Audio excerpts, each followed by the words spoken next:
Editorial del 13 de julio de 2024.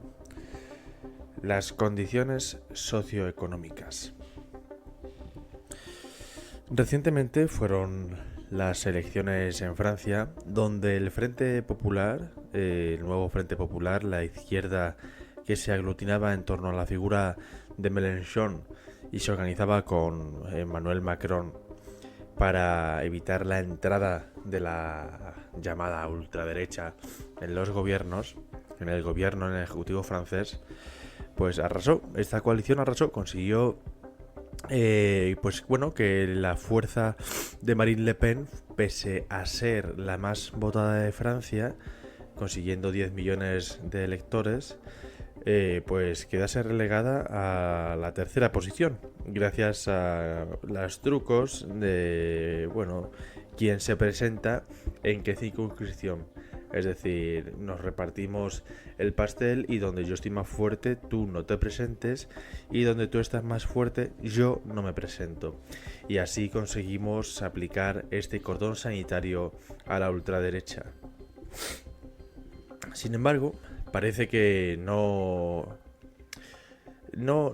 cabe entrar a analizar en los análisis políticos, y discúlpeme la redundancia, que explica que el Frente Popular haya tenido que tomar junto con Macron esta medida para frenar a Le Pen, porque al fin y al cabo el Frente Nacional, en fin, que ya se ha rebautizado como Renaissance, en fin, se ha bautizado de nuevo el partido.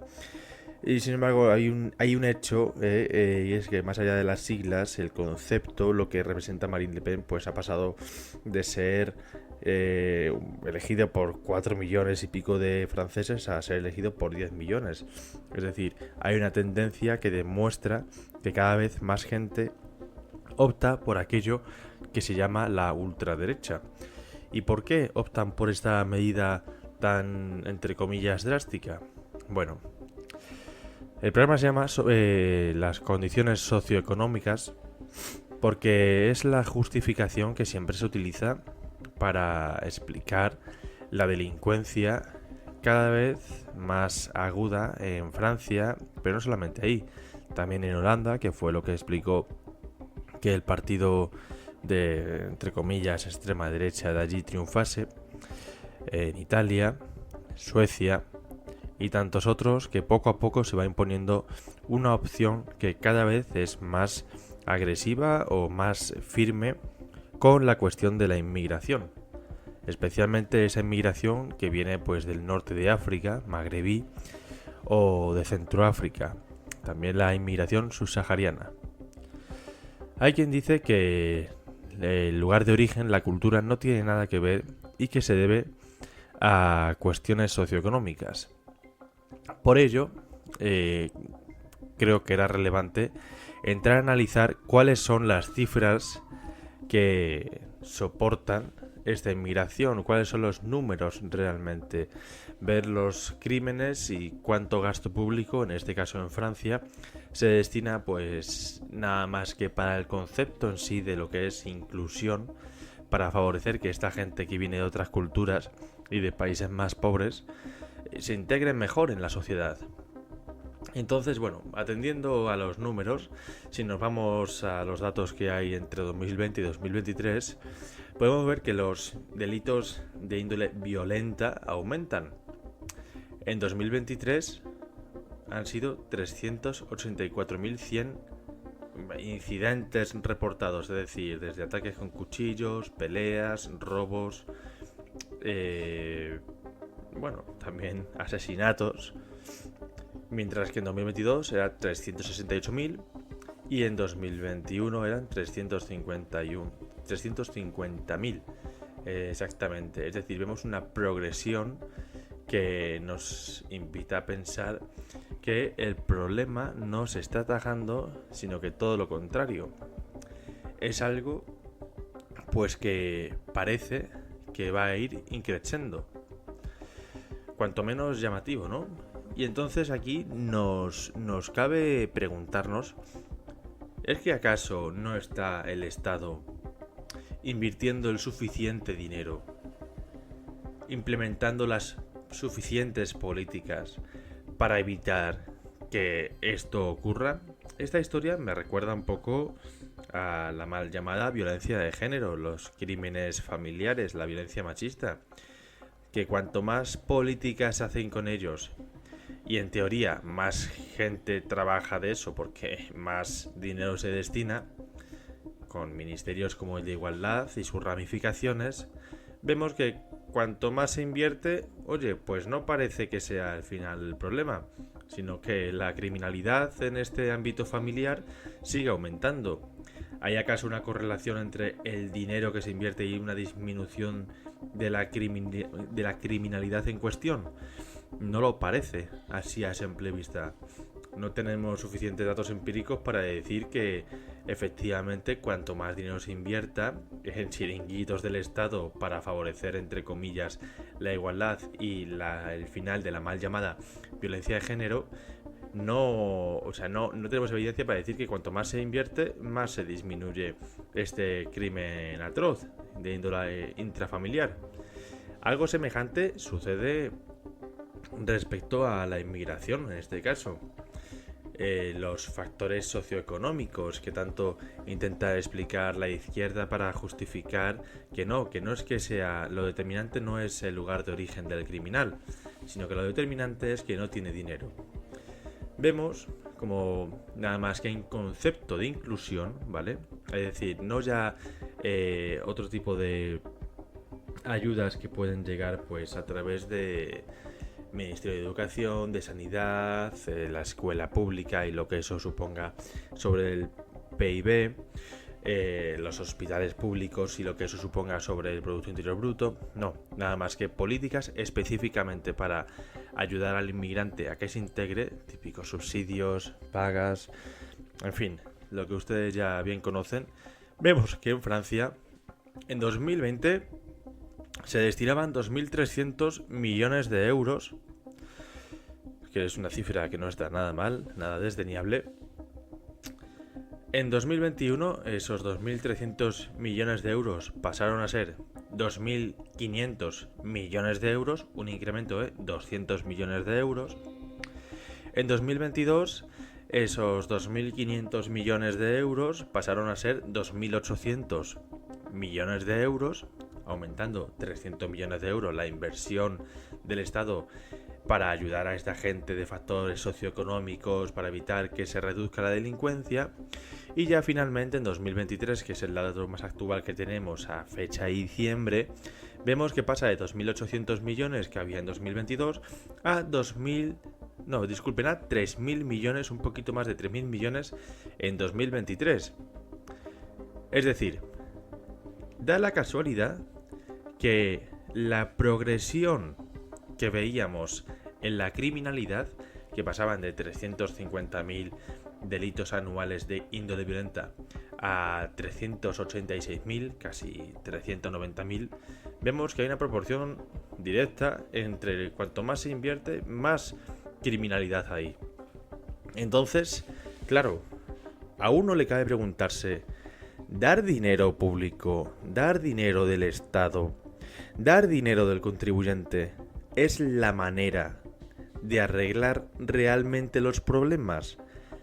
Es decir, ¿los problemas se atajan metiendo dinero y olvidándose de otras cuestiones que pueden estar por encima del propio dinero? Cuestiones culturales, religiosas, en fin, porque tal vez aquí en Occidente, en esta parte del mundo desarrollado, la bonanza nos haya hecho creer que todo tiene un precio y que todo se arregla con dinero. Sin embargo, aquí vemos un ejemplo claro, junto con el de la violencia intrafamiliar, machista, de género, etcétera, que cuanto más se destina no se está solucionando el problema, sino precisamente lo contrario, se está agravando el problema.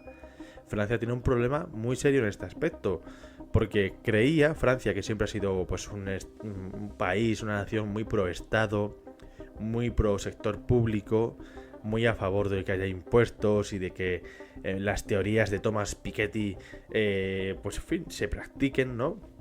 Thomas Piketty, que es francés, por cierto.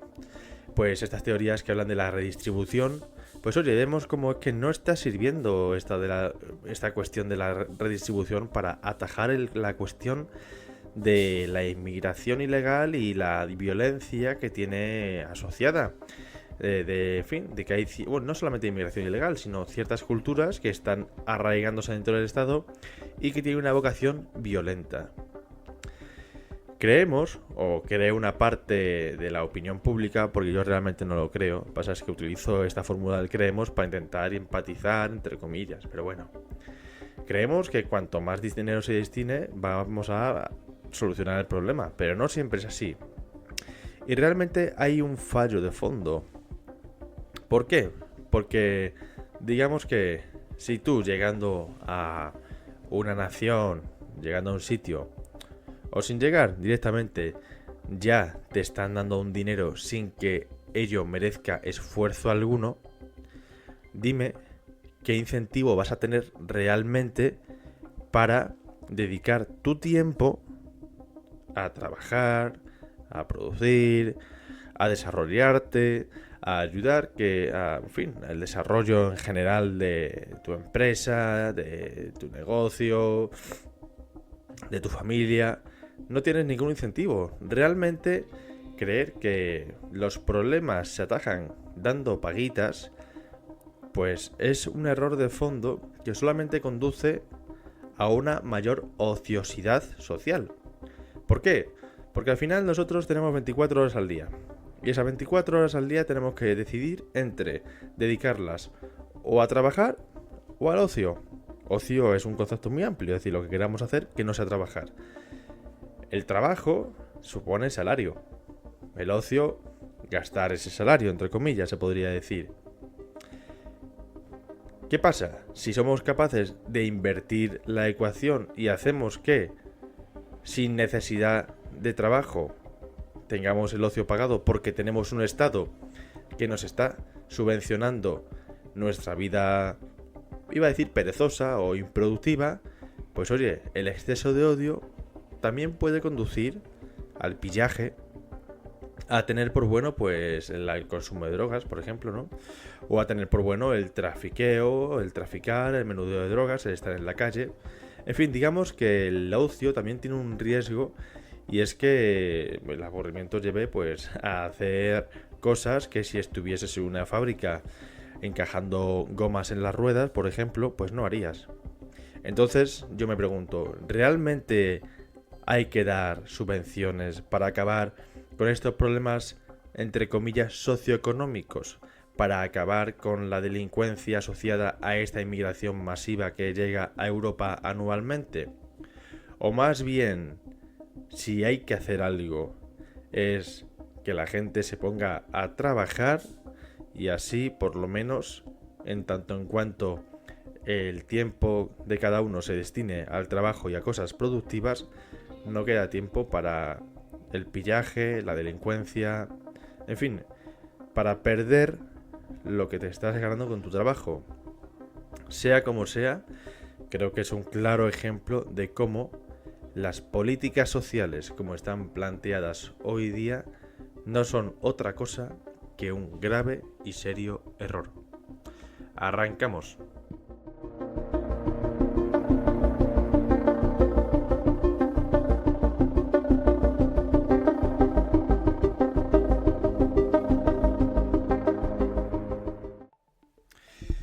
Bueno, pues como venimos haciendo cada semana, el último mes y pico aproximadamente, quien siga más de cerca este programa pues sabrá que, en este caso el director, que soy yo, pero bueno, me dedico también un poco pues a seguir qué está pasando con la cuestión de la mujer del presidente, de doña Begoña Gómez Fernández, quien, bueno, profesionalmente se dedicaba pues a la captación de fondos, no solamente ahora que ha estallado el escándalo, sino también con anterioridad.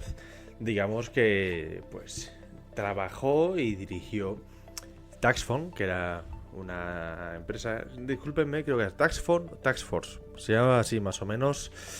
No tengo aquí delante el nombre, hablo de memoria, pero bueno, al fin y al cabo era pues la típica empresa de llamar agresivamente, ¿no? Al cliente, bueno, entre comillas hacía labor de marketing de llamar al consumidor o potencial consumidor para venderle X motos.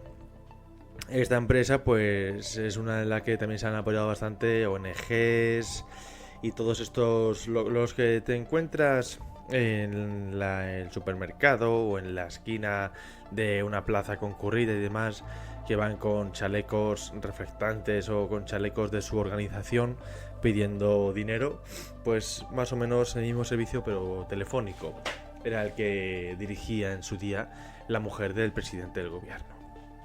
Sea como sea, la semana pasada, pues en los juzgados de Plaza de Castilla, en el juzgado número 41, pues hubo un hecho bastante relevante, que todo el mundo estaba expectante. El día 5 de julio era el día que doña Begoña Gómez iba a tener que declarar ante el juez, pues por los hechos que se le imputan, por esos indicios de delitos de tráfico de influencia, de corrupción en los negocios, y no solamente eso, o sea, hay otros delitos potenciales que también los querellantes, si hubiesen querido, hubieran podido añadir. No son delitos de tanta entidad, atendiendo pues bueno, la magnitud de los otros, pero que bueno, siempre suman, ¿no?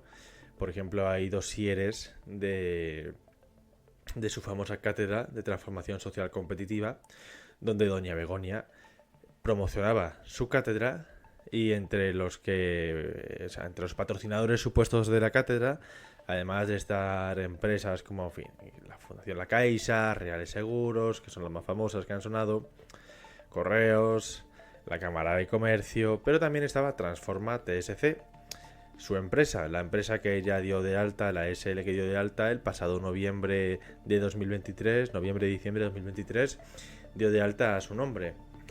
¿Qué pasa? El dossier este en cuestión pues era anterior a que se diese en alta dicha empresa en el registro mercantil, es decir, que se estaba publicitando con la marca, como dándole autoridad al contenido del máster de la cátedra con una empresa que no existía. Eso se puede considerar también, pues mira, falsedad documental. ¿Por qué? Porque estás añadiendo pues publicidad que es mentira, porque esa empresa no existe directamente. Pero bueno, eso es una minucia. Sea como sea, como todos los que escucháis Multicanal Radio, seguro que escuchando al bueno de Luis J. Martín en La Estoa o Albert Castellón, entre otros, habréis sabido bien pronto, si no sobre el momento, que doña Begoña pues no declaró, sino que pidió que se le aplazara el juicio. El juicio se le ha aplazado, la declaración, al día 19 de julio, el viernes de la semana que viene. Y bueno, decía que desconocía los hechos que se le imputaban. Se ve que en este caso el procurador que ella tiene no le había dado constancia o no había recibido la querella de acto oír que bueno, lleva circulando ya 2 meses y medio en los distintos rotativos de la empresa nacional. Pero bueno, sea como sea, era una estrategia procesal para ganar más tiempo y prepararse mejor la declaración que va a tener lugar el día 19 de julio. Uno de los hechos que ha provocado que doña Begoña se eche hacia atrás y pida más tiempo para... Bueno, no lo ha pedido, pero sí lo que ha hecho ha sido pues este truco procesal, y ha ganado pues 2 semanas para poderse preparar bien las preguntas que le hará el juez Peinado.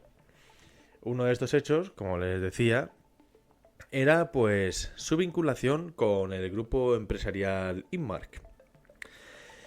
Más específicamente, parece que las alarmas han saltado en torno a la información que traía Alejandro Entrambas-Aguas en el debate, cuando hace mes y medio, 2 meses aproximadamente, informaba de que Inmark Europa había conseguido contratos por valor de casi 140.000 euros desde que estaba Begoña, bueno, no estaba Begoña, iba a decir, estaba Begoña en Moncloa. Quien está en Moncloa realmente es Pedro Sánchez, pero como ella es la señora consorte y hay algunos periodistas de medios de comunicación que llegan a llamar presidenta a Begoña, como si la presidencia del gobierno fuese también adquirida a través del título conyugal. Pero bueno, en fin, al fin y al cabo, en fin, saltaron las alarmas con esta cuestión de Inmark SL, de Inmark Europa, que había conseguido, pues eso, 140.000 euros desde que Begoña está en la Moncloa, entre comillas, ¿vale? Estos 140.000 euros han sido distintos contratos, no ha sido solamente uno, sino que han sido, pues creo que eran en total 4 los contratos que habían conseguido con distintas entidades asociadas al Estado. Y bueno, doña Begoña o su entorno, cuando salió esta noticia, quiso desmentir o quiso argumentar o justificar que en su día ella pues había sido accionista de esta empresa. Había tenido en torno a un 2% de participación de un capital social, pues el capital de la empresa, creo recordar que se oscilaba, no sé si eran los 300.000 euros, más o menos, es decir, que a lo mejor Begoña pues tenía 6.000 euritos ahí dentro, lo que fuese. Sea como sea, lo que sí que tenía 100% era el derecho a la participación en los beneficios económicos de esta empresa, de Inmark Europa, la cual era una empresa pues que no le iba bien. Y uno se preguntará, bueno, ¿y qué pasa? ¿Qué tiene que ver todo esto con lo que me has contado inicialmente de Taxfond? Pues señores, Taxfond, en su día, la empresa con la que trabajaba doña Begoña, en la que trabajaba y la que era socia más tarde, fue absorbida por el grupo Inmark, por Inmark Europa. Es decir, que doña Begoña estuvo trabajando para ese grupo, como todo el mundo sabe. En fin, no tendría más historia toda esta cuestión si no fuera porque, bueno, hubo movimientos contables extraños, en tanto en cuanto, en teoría, este grupo Inmark que estaba en concurso de acreedores, incluso cuando recibió esa contratación pública. No sé cómo desde Moncloa se permiten el lujo de contratar servicios con empresas que están en un proceso de saneamiento o liquidación, que era el caso de Inmark Europa dentro del grupo Inmark. De hecho, del año 2019 tuvo que realizarse, en fin, salvar una bala a este grupo empresarial cuando se produjo una quita de deuda, la cual pues pasó de ser unos 5 millones adeudados casi a un poquito menos de 4 millones de euros, lo que los acreedores iban a exigir a la empresa, dando pie a que esta sociedad, de la cual Begoña era accionista, que tenía dentro varias sociedades, eso pasa con los holdings, ¿no? Un grupo empresarial pues tiene varias empresas, es decir, una persona jurídica domina a varias personas jurídicas a través de su capital. Pues en este caso hubo que vender parte de este grupo empresarial para sanear las cuentas. Sin embargo, vemos como en la contabilidad de 2021 hay un deterioro de 7 millones de euros que, bueno, se hace raro realmente, porque al mismo tiempo que se está declarando este deterioro, se están declarando provisiones que hacen que el consejo de administración de esta empresa esté llevándose pues ciertas comisiones por la participación en sus reuniones. Es decir, participo en reuniones y me llevo comisiones. En fin, un movimiento un poco extraño, la verdad, de este grupo del cual fue parte doña Begoña Gómez. Pero sea como sea, este es un dato más que mete, digamos, como que más misterio a toda esta cuestión de la vida profesional de Begoña. Una empresa que está en concurso de acreedores, que está al borde de la extinción, pero que le guarda el puesto en la vacante a la mujer del presidente. La mujer del presidente, que por cierto, dentro de su plataforma del software del que ella se apropió, que debía ser para la Complutense, pero que ella puso a su nombre para explotarlo presuntamente con la empresa que ella dio de alta en noviembre-diciembre, Transforma TSC, Pues este software, que también se llama Transforma TSC que significa Transformación Social Competitiva, ojo, que al fin y al cabo es la cátedra, un software que dentro de él mismo puedes irte a apartados de formación y te redirige a la cátedra, es decir, date de alta en mi software que me patrocina incluso la Cámara de Comercio y te haces alumno de mi cátedra para ver cómo consigues esto de la transformación social competitiva, etcétera. Bueno, sea como sea, el juez Peinado tiene ya en su poder, y así lo ha publicado el debate esta semana, hay peritos informáticos que han demostrado que dentro del software, que no olvidemos que el software famoso de Begonia tiene una finalidad última, que es la consecución de fondos públicos, de financiaciones que estén ligados a los objetivos de desarrollo sostenible de la famosa Agenda 2030, ¿vale? Entonces, vemos que dentro de este software que sirve para generar informes que justifiquen que tú estás cumpliendo con estos estándares ecologistas, con estos requisitos de que te marca la Agenda 2030 famosa a través del Pacto Mundial de las Naciones Unidas, los cuales se desvincularon de Doña Begonia, por cierto, hicieron una nota aclaratoria diciendo, oye, no, que esta señora se pone su logo dentro de su software, pone nuestro logo dentro de su software, pero no hemos firmado nada con ella. En fin, otra chorizada más. Pues a lo que iba, que me enrollo. Dentro del software vemos que hay proyectos de este grupo Inmark. Este grupo Inmark era el que había absorbido a Taxfond, que era la empresa donde empezó Doña Begonia. Este grupo Inmark, que es el que le guarda una vacante porque está de excedencia a Doña Begonia, es decir, hay un asiento reservado para ella para cuando quiera volver a retomar su actividad profesional. Pues, en fin, las puertas están abiertas. Pues dentro de esta plataforma, con el correo de la mujer del presidente, voy a decir presuntamente, pero yo lo tengo aquí delante, que pone begoniafernandez@ucm, en fin, el correo de la Complutense, pues daba de alta proyectos para este grupo empresarial, para el grupo Inmark, con el objetivo presunto de elaborar estos informes que, como dice su propia guía, después son los que tú justificas frente al licitador o frente a la ayuda pública de la institución a la que estés aspirando, para que a la hora de ponderar los criterios subjetivos que muchas veces se tienen en cuenta en las licitaciones, salgas como vencedor, como ganador de este contrato público.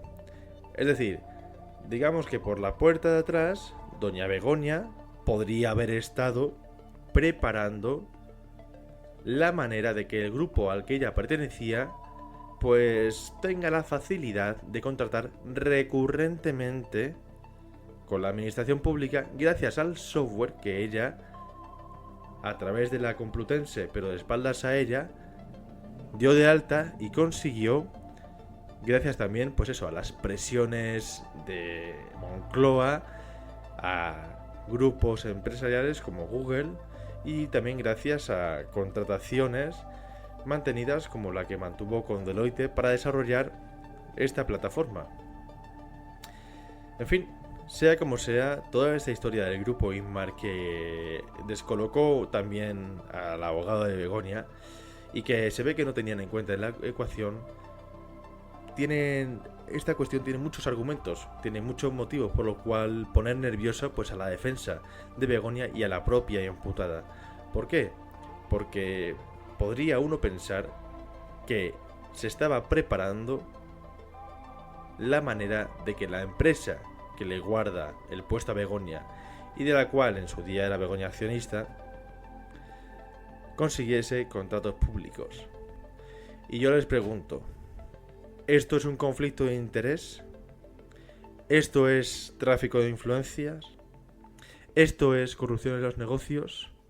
O como diría Moncloa y el equipo de opinión sincronizada, esto es fango, fango y más fango.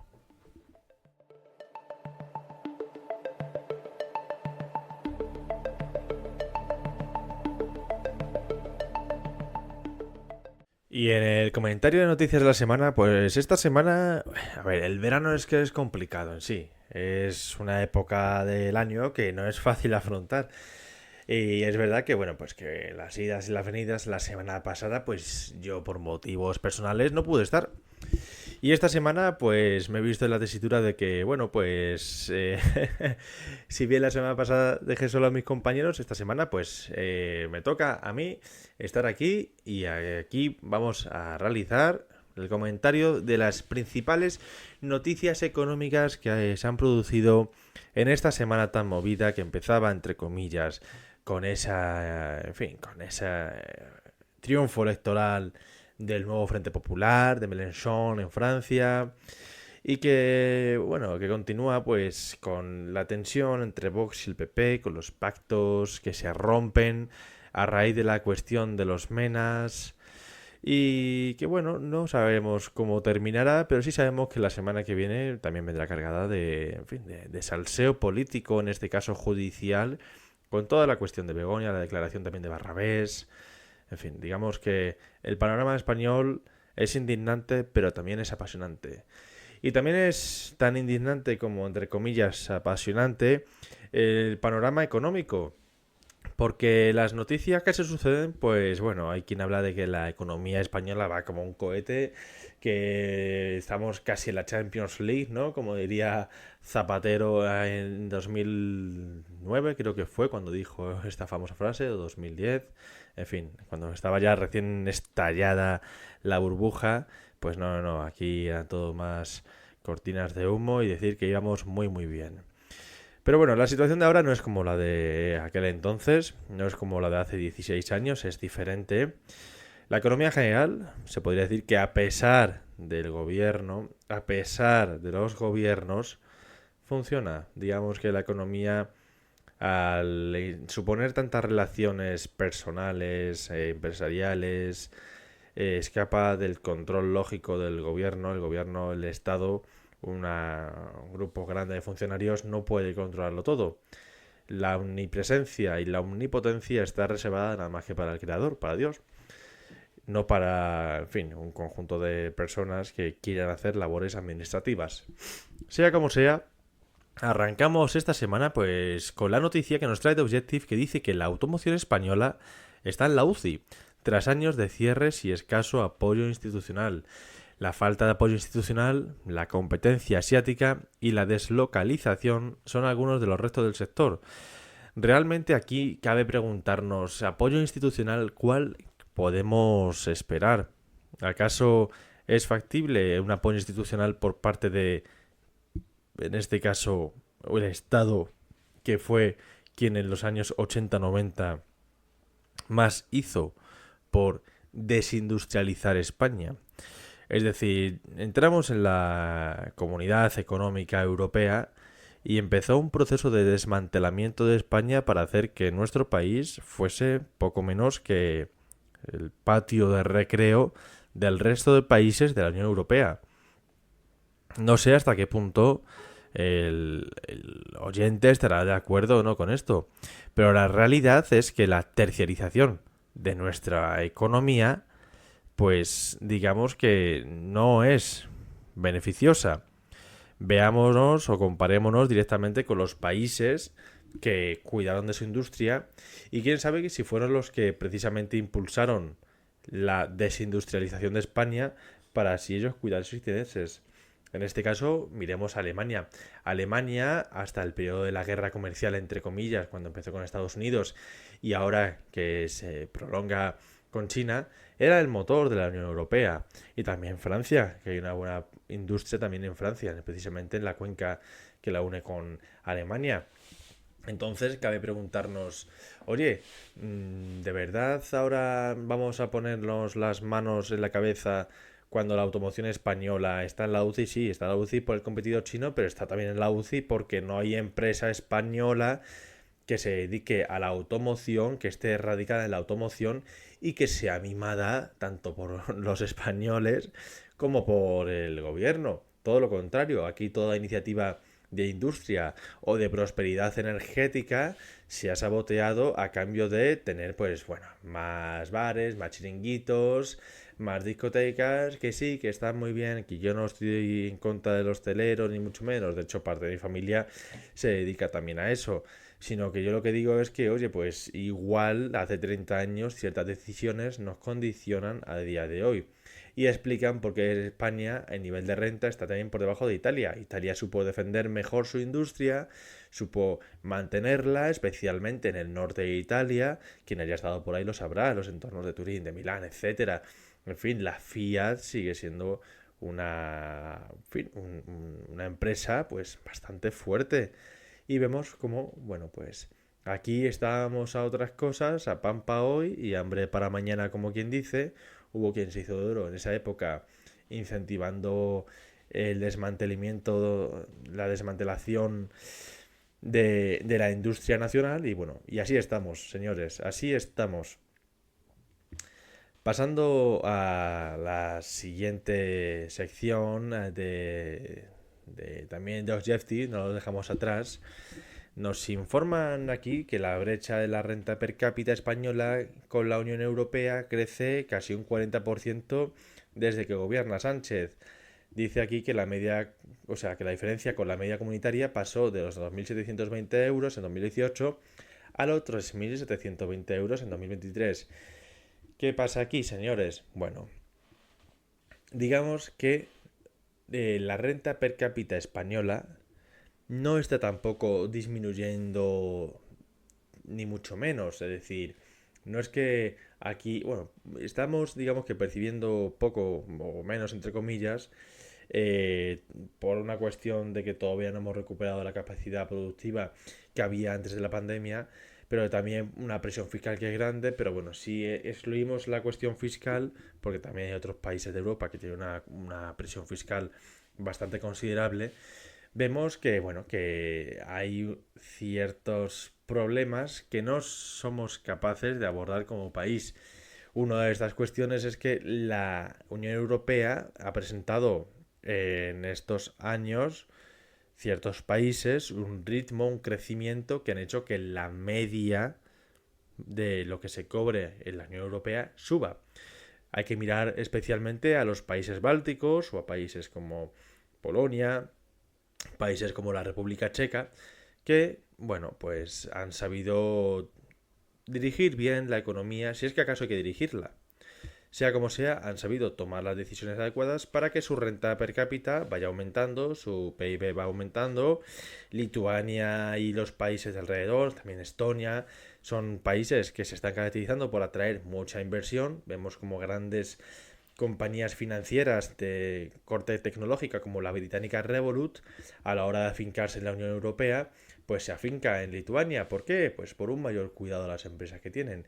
¿Qué consecuencia lleva esto? Pues que estos países que antiguamente eran de la Unión Soviética ahora hayan conseguido, pues, en fin, incrementar su renta per cápita como no lo habían hecho en las últimas décadas. ¿Gracias a qué? Gracias a permitir libertad económica, que la presión fiscal no sea tan agresiva. En fin, digamos que vivir y dejar vivir. Es tan simple como eso, por mucho que suene aquí, pues, en fin, a un cuento y demás, o por mucho que tengamos el vicio metido en la cabeza de creer que hay que intervenir en todo.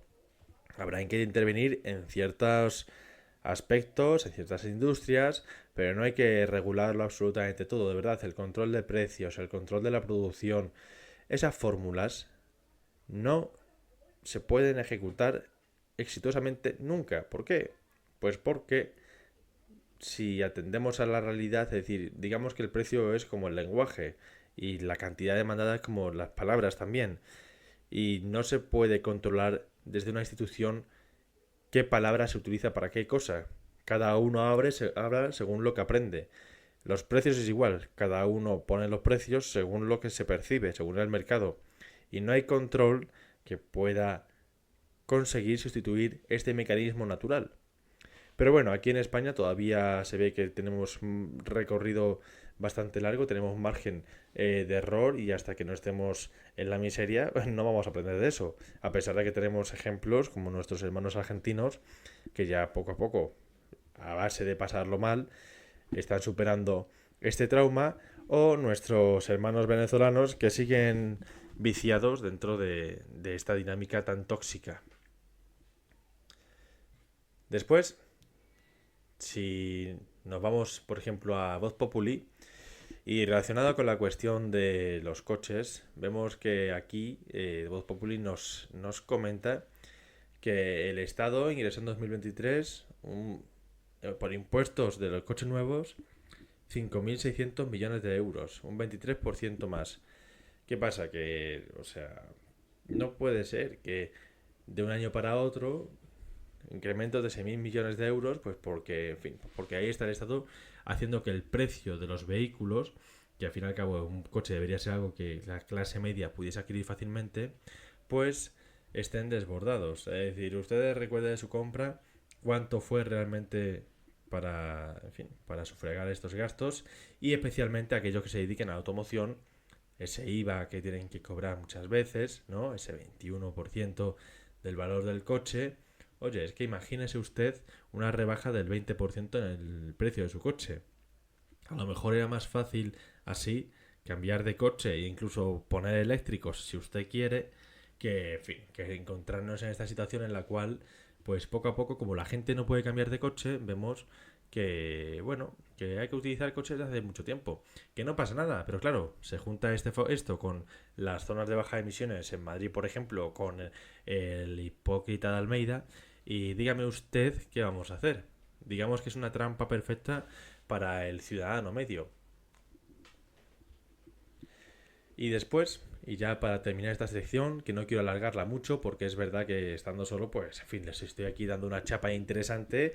Y oye, es mejor que terminemos pronto, ¿vale? Y nos vamos aquí, que hace mucho calor. En tiempos de sermones, no, en tiempos de melones, que sean cortos los sermones, ¿no? Es lo que se dice. Pues tomando este dicho tan nuestro, aquí en España, pues bueno, hemos estado hablando hasta hace un momento de la industria y de que se favorece más pues otras actividades como las del turismo, ¿no? Hostelería y demás. ¿Qué pasa? Pues ahora está habiendo una presión social, un movimiento protesta en distintas capitales y zonas de España que tienen una fuerte presión turística, que tienen mucho turismo que llega y que está haciendo que, oye, pues que demanden que disminuya el turismo, en fin. Es algo incomprensible porque turismo no, pero refugiados sí. Unos que te dejan, en fin, que te dan de comer y tú que tienes que dar de comer a los otros, sí, ¿no? Es decir, es un poco raro, pero bueno, sea como sea, aquí nos trae Voz Populi que la patronal del turismo se abre a limitar la entrada de viajeros para evitar que estalle la burbuja. Coincidiendo con las movilizaciones contra el turismo masificado, Exceltur también ha defendido que hay que actuar de manera contundente contra el crecimiento turístico desmesurado. Pero señores, ¿qué van a hacer ustedes? ¿Van a puñetear más todavía a quienes viven de esto? No sé, es decir, ¿cómo pretendes controlar que gente no llegue a tu país? ¿Qué vas a limitar las entradas a España? Especialmente a la gente que vive en el espacio Schengen, que son los que más turismo hacen. Es decir, al final España recibe principalmente gente de Inglaterra, de Alemania y de Francia. A estos ciudadanos de la Unión Europea y británicos le vas a cerrar el grifo, le vas a limitar el número de turistas que pueden venir, en fin, de ciudadanos que pueden venir. ¿A este punto de control social vamos a llegar? No sé, tal vez la solución esté en no limitar tanto y buscar alternativas que vayan más, pues, en fin, en la propia iniciativa de la persona. Tal vez si lo que haces es incentivar la industria en vez de incentivar el turismo, si te dedicas a, en fin, a favorecer inversiones institucionales que hagan crecer esta industria nacional y entonces la oferta de turismo vaya decayendo, vaya disminuyendo porque no sea tan rentable mantener un bar o sea más rentable en vez de tener un Airbnb, pues trabajar en X fábricas, pues oye, a lo mejor así se puede cambiar la situación. Pero ¿qué vas a empezar si no? ¿A limitar la gente que puede venir a España? ¿Qué estamos? ¿Como en Corea del Norte? ¿Hace falta un Alejandro Cao de Venus para que entre las personas a España? En fin, por favor, déjennos ya de tan mal gusto, tan poco humor, y a ver si dentro de poco pues podemos ya ir recuperando un poco el sentido común, dejar a la gente que actúe y no meterse tanto en la vida de los otros.